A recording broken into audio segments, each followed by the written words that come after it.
Bienvenue sur Africa 24 dans cette nouvelle édition du Non-Stop Info. Voici les titres de l'actualité. Le nouveau gouvernement sénégalais est décrié une semaine après sa désignation. Certains membres sont pointés du doigt, comme le nouveau ministre de l'Enseignement supérieur, Cheikh Oumar Anne, cité dans plusieurs affaires pour mauvaise gestion. Timide début de campagne électorale en vue des élections législatives au Bénin. Elle a officiellement débuté le 12 avril, mais elle suscite peu d'engouement, principalement à cause de l'absence de l'opposition à ces scrutins. Et l'Afrique est l'un des plus grands consommateurs au monde de véhicules d'occasion, une situation qui a longtemps pénalisé l'émergence de l'industrie automobile locale. Mais les grands constructeurs qui désirent investir dans ce secteur veulent inverser la tendance. Et tout d'abord au Mali, les responsables de l'association des jeunesses Pelé Dogon s'unissent contre les violences. Ils étaient face à la presse le 13 avril à Bamako pour aborder la situation de crise qui prévaut dans le centre du pays. Tous ont prôné la réconciliation entre les deux communautés. Ils ont rappelé que le désarmement des groupes de milices du centre du pays reste une priorité.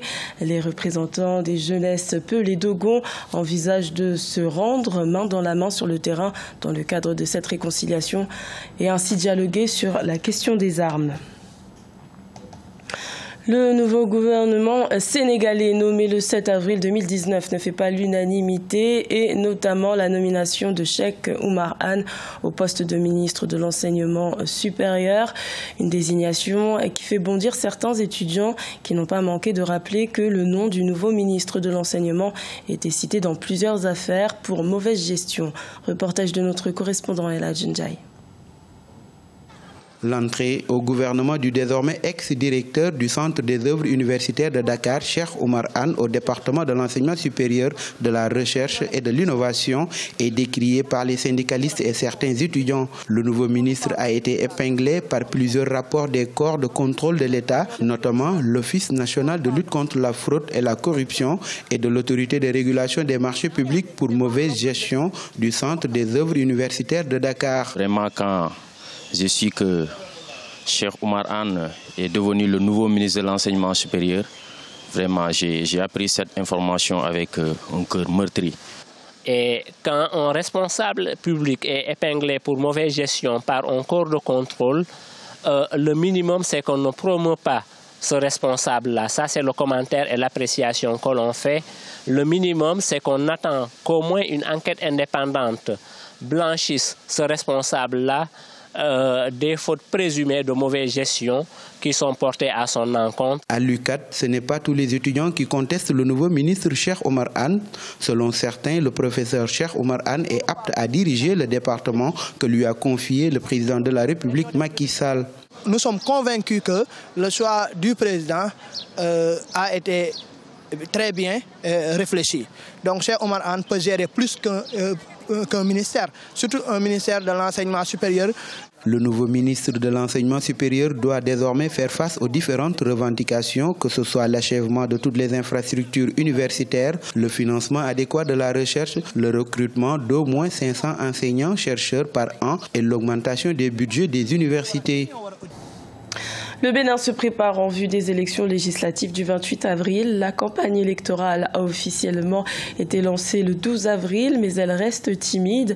Une grande partie de la classe politique béninoise la considère sans véritable enjeu puisque ces élections ne connaîtront pas la participation de l'opposition. Reportage de notre correspondant Lev Tiounou. La campagne électorale pour le compte de législative du 28 avril 2019 au Bénin a débuté vendredi 12 avril. Cotonou, la capitale économique du pays, est aux couleurs des logos des deux partis prônés par le chef d'État Patrice Talon, seule formation en lice pour ces élections.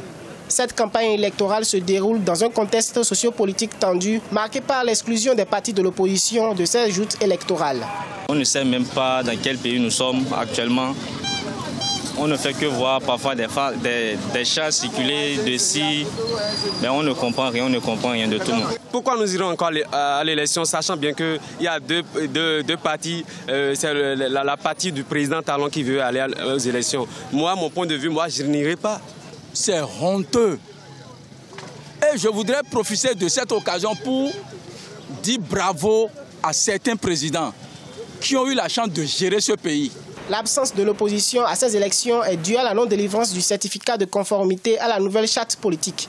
Une pièce qui ne figure pas dans la loi électorale, mais exigée par la Cour constitutionnelle le 1er février 2019. À cela s'ajoute la non-délivrance de quitus fiscaux à certains candidats. Ça, c'est notre démocratie. Selon moi, ça. Moi, je ne suis pas contre le président.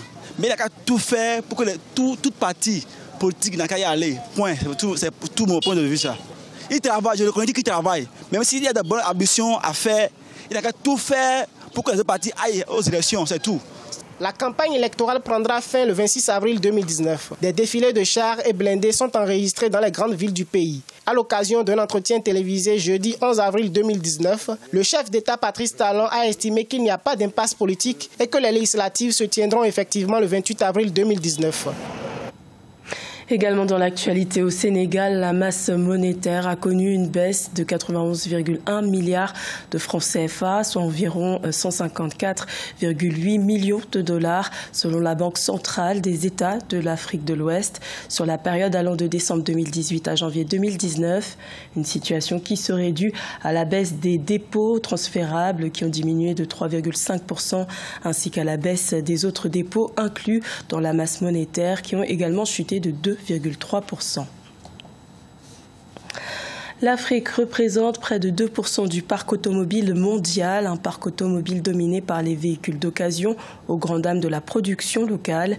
Mais ces dernières années, les grands constructeurs qui cherchent à investir dans le secteur veulent inverser la tendance. Un sujet de Solène Duplessis. Les voitures d'occasion dominent le marché de l'automobile en Afrique, des véhicules pour la plupart importés du Japon ou du Moyen-Orient, une croissance qui fait de l'ombre aux grands constructeurs automobiles. Des constructeurs qui cherchent à investir le secteur en Afrique, leur vente dans le reste du monde étant menacée par des réglementations sur les émissions polluantes de plus en plus strictes. Nous avons commencé à analyser les marchés et nous avons cherché des moyens de les élargir, car ils ne fonctionnent plus en raison de l'importation de véhicules d'occasion en provenance du Japon ou des États-Unis. Selon Volkswagen, il existerait un marché potentiel pour 3 à 4 millions de voitures neuves en Afrique, soit 10 fois le montant actuel. Un objectif qui pourrait être atteint en réduisant la part de vente de véhicules d'occasion, une industrie qui profite pourtant à de nombreux citoyens. Pour commencer, je vais perdre ma source de revenus, car normalement, je nourris ma famille. J'éduque mes enfants en utilisant les recettes que je tire de l'industrie automobile. De nombreux constructeurs comme Volkswagen, BMW, Toyota ou encore Nissan font pression sur les gouvernements africains afin de réduire les importations de véhicules en Afrique subsaharienne. Pour développer la production locale, les constructeurs disposant d'usines locales d'assemblage pourraient bénéficier d'exonérations fiscales sur près de 10 ans et d'une exemption de droits de douane au Nigeria, au Kenya et au Ghana. Au Nigeria, il y a un endroit où le taux de naissance des jumeaux est environ 4 fois plus élevé que dans le reste du monde. C'est dans la ville d'Igbo-Ora, au sud-ouest du pays. Un phénomène pour lequel chacun a sa théorie. Plus de détails avec Marie-Colette Babasagana. Bienvenue à Igbo-Ora, ville du sud-ouest du Nigeria, surnommée l'énigmatique ville des jumeaux. Des enfants rangés et alignés par paire, avec des visages identiques, se comptent par centaines. Ici, le taux de naissance gémellaire est environ 4 fois plus élevé que dans le reste du monde. Les habitants, eux, ont leur propre théorie pour expliquer ce phénomène. Il y a tant de jumeaux à Igbo-Ora à cause de la feuille d'okra que nous mangeons. Si les résidents et les visiteurs mangent la feuille de gombo, ils donneront naissance à des jumeaux. Les jumeaux sont courants dans le groupe ethnique Yoruba qui domine le sud-ouest du pays. Une étude réalisée dans les années 1970 par un gynécologue britannique a révélé qu'environ 50 couples de jumeaux étaient nés sur 1000 naissances dans la région.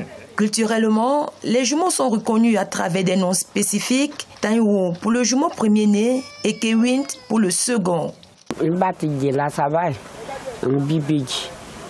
Comme je mange beaucoup de feuilles de gombo, j'ai donné naissance à 8 paires de jumeaux. Mais seulement 4 paires sont encore en vie. Les jumeaux sont très bons. Nous avons un festival spécial au cours duquel nous mangeons des haricots et de la bouillie. À Igbo-Ora, les jumeaux suscitent de nombreuses curiosités. Pour l'heure, les scientifiques ne sont pas encore parvenus à élucider ce mystère, même si l'une des raisons plausibles évoquées reste l'aspect héréditaire. Dans les croyances nigérianes, la naissance gémellaire est un bon présage. C'était le journal de la rédaction. Merci de l'avoir suivi. L'information continue sur Africa 24.